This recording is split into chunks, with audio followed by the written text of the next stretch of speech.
Hi everyone, this is Adnan Baranbo, and this is another episode of AVIAPRENEURS podcast. The topic of our today's episode is the aircraft registry of Aruba. And my guest to discuss this topic today is Miss Alexandria Colindres, the Chief Executive Officer of the Registry of Aruba. Good morning, Alexandria. Thank you for joining me today. Good morning or good evening, sorry. You're very welcome. Thank you for having me. Yeah, I'm in Dubai, so it's evening my time, and you're in Miami, so it's morning your time. And thank you for joining me early. So Alexandria is an aviapreneur from the US. She's based in Miami, and she's currently the Chief Executive Officer of the Registry of Aruba. She's a holder of bachelor degree in fine arts and a master degree in art management from Columbia University. She started her career as a marketer, and then in 2013, she joined the Registry of Aruba. First, she was the public relations manager, and then she climbed the corporate ladder, working as a civil aviation liaison, director of business development, chief operating officer, and finally, in 2021, she took charge as the chief executive officer of the Registry of Aruba. What an impressive career, Alexandria, at this young age. And a lot of achievement very early in your life. Yeah, I keep myself busy. I wish you all the best. So we're gonna start our discussion talking about the Registry of Aruba. So Aruba is a member of ICAO, the International Civil Aviation Organization. And Aruba ratified the Chicago Convention, and the Registry of Aruba for the aircraft registration was established in 1995. It's 27 years old now. And it was rated as Category A from the Federal Aviation Administration in the US. So why the Registry of Aruba? What distinguishes this registry from the other reputable aircraft registries known around the world? We see many aircraft from all over the world registered in Aruba. Why?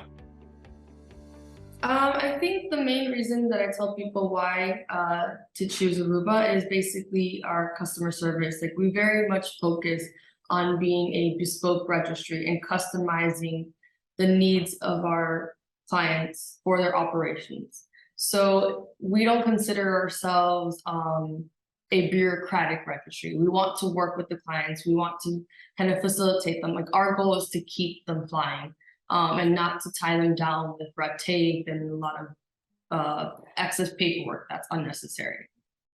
Mm-hmm. And then just to kind of give a little bit of background about Aruba. So the Registry of Aruba, as a partnership with our company, was launched in 1995, but the registry itself existed before that. Mm-hmm. It was just managed privately by the government.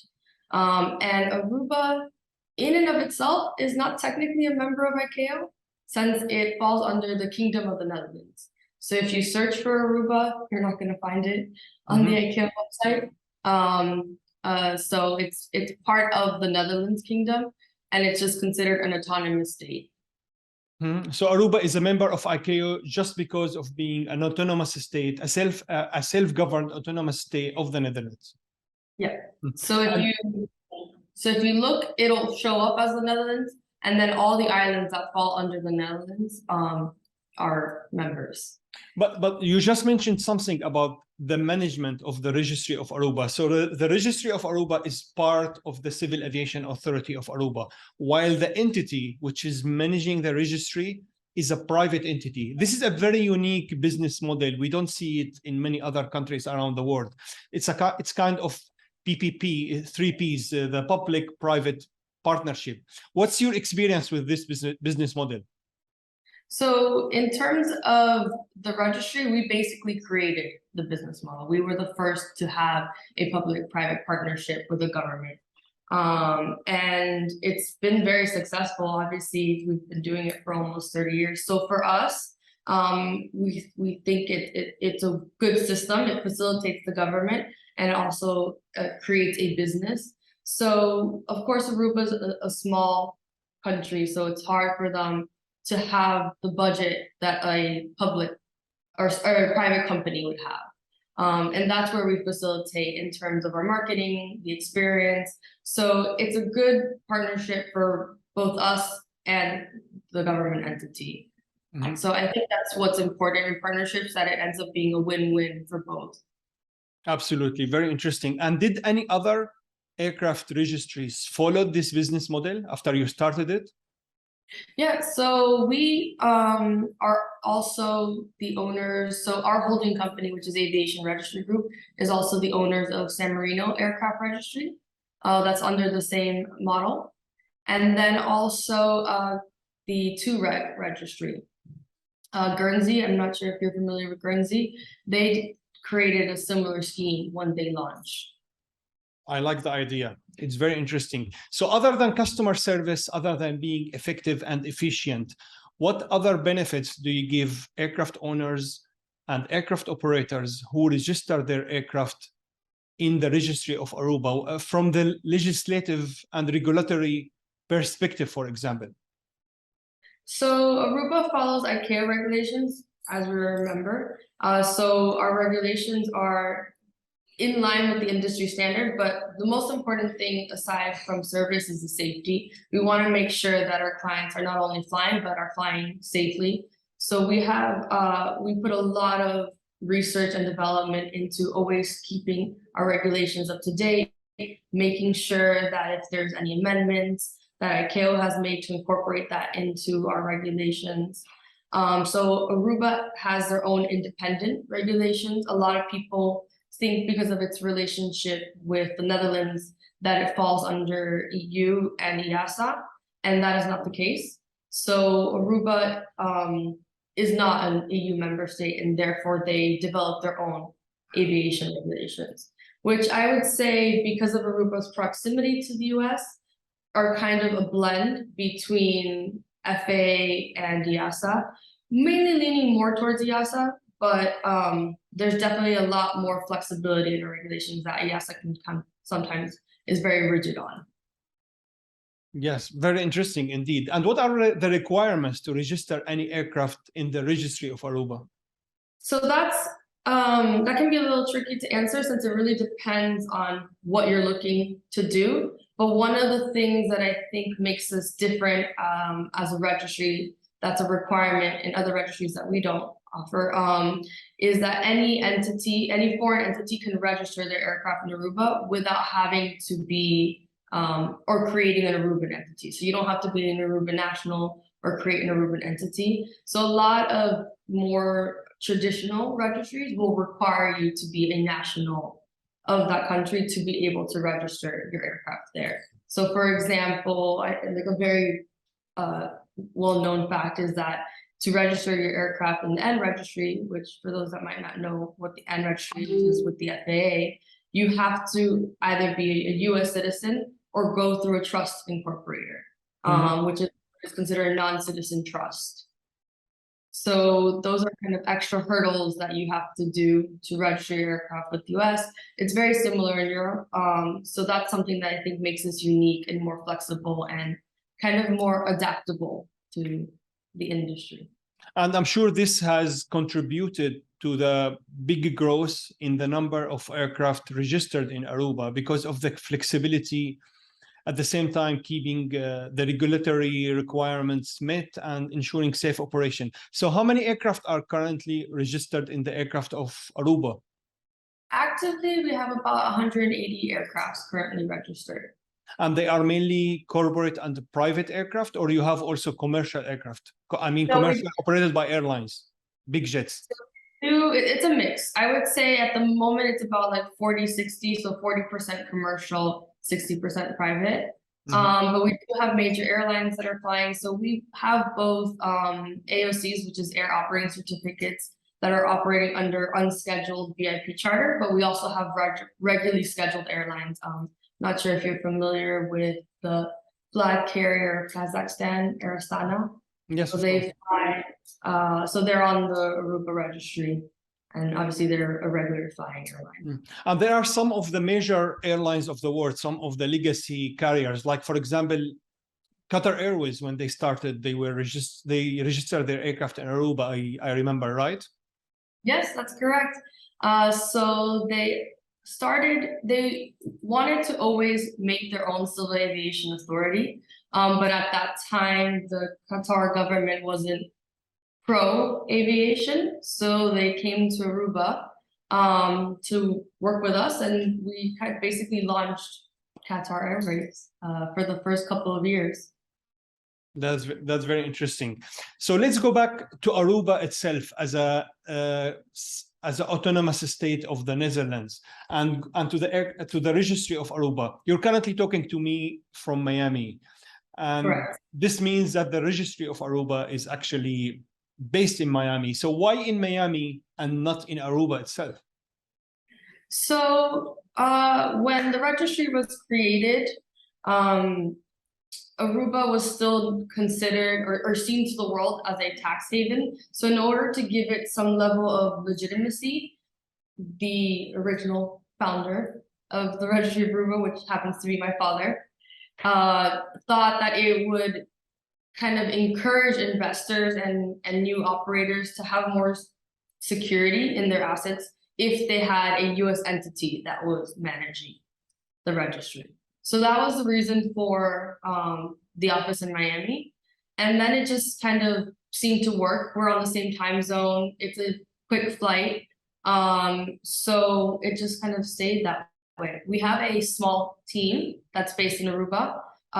That's not part of the government, that's our employee. But for the most part, the majority of the staff works out of the Miami office.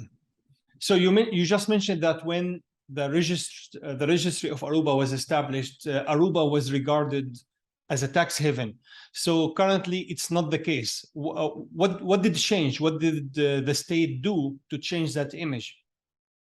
So Aruba worked really hard in creating transparent tax regulations. So in 2009, they were taken off the ban, and they are, since 2009 to now, they have been considered an OECD whitelisted jurisdiction. And I think they've worked very hard to not be considered a tax haven while still being tax flexible. So I think a lot of times people will confuse being tax efficient with being a tax haven. I think the same could be said for Dubai. I know a lot of people sometimes consider Dubai a tax haven because of its low taxation. I don't necessarily agree with that. I think that you can have flexibility in the way you structured the taxations of the country without it being a haven. And I think Aruba's done a good amount of work to keep it still business friendly and transparent to the world. Absolutely. The way how government collect the funds necessary to be run is not the same everywhere. Like Dubai. Dubai originally is a fee-based economy where we have to pay fees instead of taxes, and the fees are not small amounts. So yes, I agree with you on that regard. So what you just mentioned, that your father is the one who actually started the registry of Aruba. So the registry of Aruba is not only privately administered, it's also a family business. So how is life working for the registry of Aruba? Oh, it's never boring. So obviously you know my background. It's nothing to do with aviation. It was an art background. And if you would have asked me 10 years ago if I would be doing this, I would have absolutely said no. I never envisioned myself being in aviation.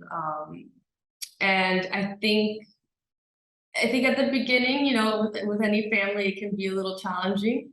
But as we've kind of figured how to work with each other, it's great. Like, I truly love coming to work every day. We have a great team. And to be honest, I feel so fortunate to be able to be with him as much as I get to spend so much time with him. A lot of people don't. The older that they get, the less they see their family. And for us, like, we're very family centric, not only in the way that we run the company, but also just in general. Like, family is very important to us. So it's nice that I get to see him almost every day. Absolutely. So he's still involved in the business till today? No, not really. He just likes to come and entertain or distract the employees. For For the most part, in terms of running the registry, it's basically me. Of course, he's amazing to have around. If I ever have any issues, he's the best mentor I could have. I go to him to consult, and he's definitely there high level, but at this point, he just kind of is doing his own thing. He's definitely a true entrepreneur at heart. So he's always working on a million different projects. So currently he's selling sneakers for a profit. We wish him all the best, long life, full of happiness and health, like the success he has made. So yourself, you're one of the youngest female CEOs in the aviation industry, and this industry is somehow a male-dominated industry. Like, I'm sure most of the clients you interact with are males. So what's your experience in this area? You actually achieved, very rarely we see a CEO in the aviation industry being a female. So what's your experience and view from this perspective? So it's definitely a male-dominated industry, like there's no doubt about it. I will say that I think in the time since I first started working, the industry has evolved to become more inclusive. And you know, like anyone trying to break into an industry, I think I was challenged with not only being female, but being young. So I definitely had to work extra hard. A lot of it was learning to just absorb information, kind of be in the background, be okay with being in the background and just kind of learning. And part of me I love to learn. So I really took it as a challenge to be like, okay, if the only way that people are going to respect me is if I'm smarter or the smartest in the room. So I'm just going to work very hard to kind of learn as much as possible so that I can earn their respect. And I think a lot of it is just earning people's respect. And once they realize that like you actually know what you're talking about, you can actually help solve their problem, I think that the whole gender bias kind of disappears. So definitely at the beginning it exists, and there was countless amount of times where I'd have clients ignore me or refer to my colleague that's a male when he wasn't even speaking. And I think part of it, do not take it personally, and just kind of keep working, keep just doing your thing and being true to yourself. I think that's also very important. A lot of women, I think, feel like they have to lose their sense of self or their sense of femininity to become in power. And I don't agree with that. I think some of the best CEOs are vulnerable, are approachable, and compassionate. I think that's all things that make you a great leader. So as much as I think my father was great and he's created a wonderful business, it's definitely important to kind of keep your own identity. And it was important for me to not become him, but instead like create my own vision for the company. And currently, the Registry of Aruba, the staff who work for the Registry of Aruba, are they mainly males or females? To be honest, we are a mainly female-operated company. So we have on the team only 2 males. And everyone else is female. Yeah. Wow. This is quite an experience. I mean, it's rarely we see a civil aviation authority or an aircraft registry run like this. But definitely this means a kind of softer touch or better customer service when dealing with clients. Yeah, for us, as I mentioned, like it's very important, the family approach. So we want all our customers to feel as they're an extension of our family. And to be honest, since the beginning, the registry has always been a female-focused company. So even from before I was in working with the company, the only male was my father, and the majority were women. And I think it's no offense to the males, but in terms of our role, it's very organizational. So you have to be very detail oriented, and women tend to be a little bit better at project management and kind of making sure all the little details are in place. So I agree with that. Yeah. So I it kind of agree. just fell into that. So, and again, that's not to say that our male coworkers aren't amazing, because they are, but I think that in this particular job, there's some traits that kind of lend towards being female.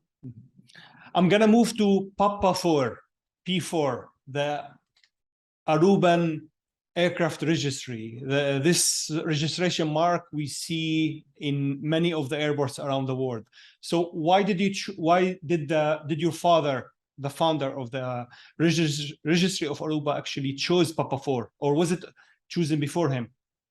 So the P4 is actually something that is given to you by ICAO. Okay. So if you see, Holland is PH, and so every other, at the time when it was issued by ICAO, Aruba was considered part of the Netherlands Antilles, because it didn't become autonomous until the 1980s. And so every other Antille that fell under the Netherlands was P something. So Aruba was granted P4. So it's not a decision that we took. And we actually have lobbied to try to not change it, but add an additional nationality mark, but it hasn't been so successful. And also in Aruba, what's remarkable is you give the owner of the aircraft the liberty to actually choose actually the registration mark. So the registration of the aircraft will have some unique or distinguished sign.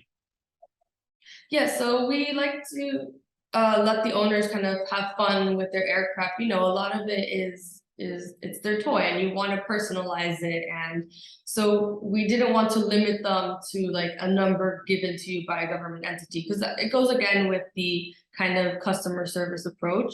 And so that's actually one of my favorite parts in dealing with a new client, is kind of coming up with new registration marks. One that we recently have is P4AND, which ends up being panda, and they actually have a panda on their aircraft, which I thought was really smart. Absolutely. So I think it's kind of a fun way to just be unique. Of course, I agree. And can you share with us the story when you hired a metaphysicist to explain and the meaning and the indication of the Papa 4? Yeah, of course. So when we decided to break into the Asian market, especially in China, we started to get a lot of pushback because of the number 4. Because in China, the number 4 is considered an unlucky number because of the way that it is pronounced. So the pronunciation makes it sound like death, even though the way it's spelled in Mandarin is very differently, or the characters are very different, but the pronunciation apparently is similar to the word death, which I guess made it an unlucky number, like the number 13 in the US. And so it's just kind of a cultural thing. And we were exploring different ideas of how to kind of demystify the number 4. I've always just personally been really into astrology and numerology and all that kind of stuff. So I was excited to get the opportunity to work with her. And she kind of came up with a bunch of different explanations about the number 4 and how it can be kind of how the connotation can be changed. And the one that we felt most associated with us is the not the cherry blossom. It's sorry, give me 1 second.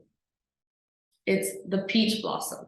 The peach blossom is the one that we felt most associated with us.